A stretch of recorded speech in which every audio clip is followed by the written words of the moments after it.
Welcome back to another episode of Tom Time. This third episode is called Stop Celebrating Fundraising, Start Celebrating Outcomes. Right now, legal AI is turning into the loudest industry worldwide, but from my perspective, still has the smallest measurable impact. While it is a multi-billion-dollar business, then I ask myself, why still many legal and compliance teams around the world are still working like it is 2010 with Excel spreadsheets, printed contracts, email craziness, manual reviews, and approvals. Every time I'm on LinkedIn, the Artificial Lawyer, or TechCrunch, I note the same headlines. Legal AI company XYZ raises 8-figure Series 8 or B. Valuations jump from millions to billions. When I read this, I ask myself, what is actually funded with these billions of dollars? And I am a bit confused because we all read coding is partially automated, sales, outreach, and campaigns are increasingly automated, marketing content generation is semi-automated, and cheap yet very powerful Chinese LLMs are increasingly used by startups for their backbone AI engines. If AI, as it's being claimed, is automating legal workflows, then I wonder, why do some AI vendors still operate like old school SaaS companies building up huge infrastructures? Let's break it down and this sometime into 5 aspects. Number 1, the financing round race. Number 2, the agentic automation contradiction. Number 3, who pays the bill? Number 4, implementation as the real product. And number 5, the hidden champions. Let's get started with number 1, the financing round addiction. The legal AI market has developed an addiction to fundraising as a KPI. Do not get me wrong. I applaud every successful funding round, and I know how much time and effort is invested in there. It's a full-time job for founders. Absolutely clear. However, funding is not a business outcome. Funding is not a product market fit. Funding is not adoption either. Funding actually is a promise. And these promises will soon face reality. What does this mean? Vendors will face renewals.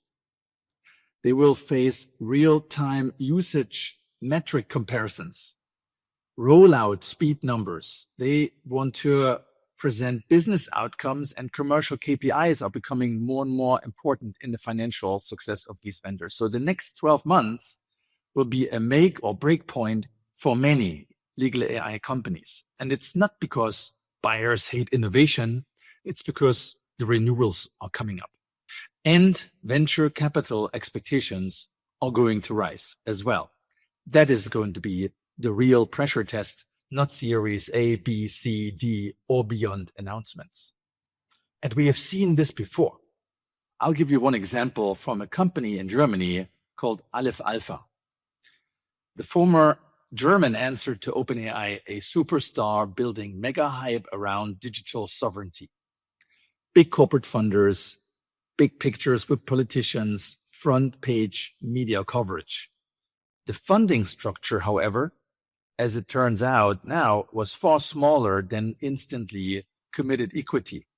The product ultimately lost relevance as its research dried out, and a joint venture with PricewaterhouseCoopers lacked large revenue-generating projects, as it's being reported in the news. That's, however, not just an alpha story. It is a structural warning for every legal AI vendor that sells what I quote, model magic instead of sustainable process transformation. Now let's turn to my second point, the agentic automation contradiction. Most legal AI marketing right now implies the following narratives. AI replaces workflows. AI largely runs your legal or compliance department. AI executes tasks end to end, and humans, while still in the loop, are not in the trenches anymore. But then I see the reality, and it is actually far from these claims. If you spend time inside legal and compliance departments, you will most likely see that mapping workflows and redesigning processes are not really happening. Systemic legal AI adoption is stalling. And as a consequence, skepticism amongst GCs and CFOs is growing. So let's get more realistic. Agentic AI, in my view, is for the pros at best, but not yet for the mainstream. We should all help our clients do their homework first. 30 to 60% productivity gains are actually possible if the, what I call, underlying waste is really addressed. There are too many review layers. There are tiring committee decisions. There's over lawyering in calls and in meetings, duplicative approval processes, and actually sometimes risk theater masqueraded as risk governance. Number 3, one of the uncomfortable questions ensuing is this: who is eventually paying the bill for all the VC money? Oftentimes, today's headlines suggest we are in a financing market and not really in a legal transformation. So let's take a quick look at how legal technology valuations are being calculated. Many of you may know most software companies are valued using a metric called annual recurring revenue and a multiple. So the enterprise value equals ARR times certain multiples, depending upon growth, margins, retention, and market optimism, which is very big and, in my view, a bit overhyped right now.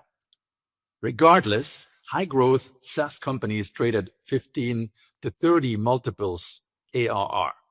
So here's the game. Legal AI founders are forced to play. Everyone. You raise money, you grow your ARR fast, you have to justify the multiples, you have to outrun renewal realities. So let's break it down even further to Harvey and Legora. What ARR do these companies need to generate to justify their valuations today? TechCrunch reports Harvey confirmed at 8 billion valuation. So let's assume investors want Harvey to grow into a 20 times ARR multiple, which requires a 400 million ARR under a 10x 800 million ARR. So Harvey needs between 400 and 800 million annual recurring revenue to look clean under a typical SaaS valuation logic.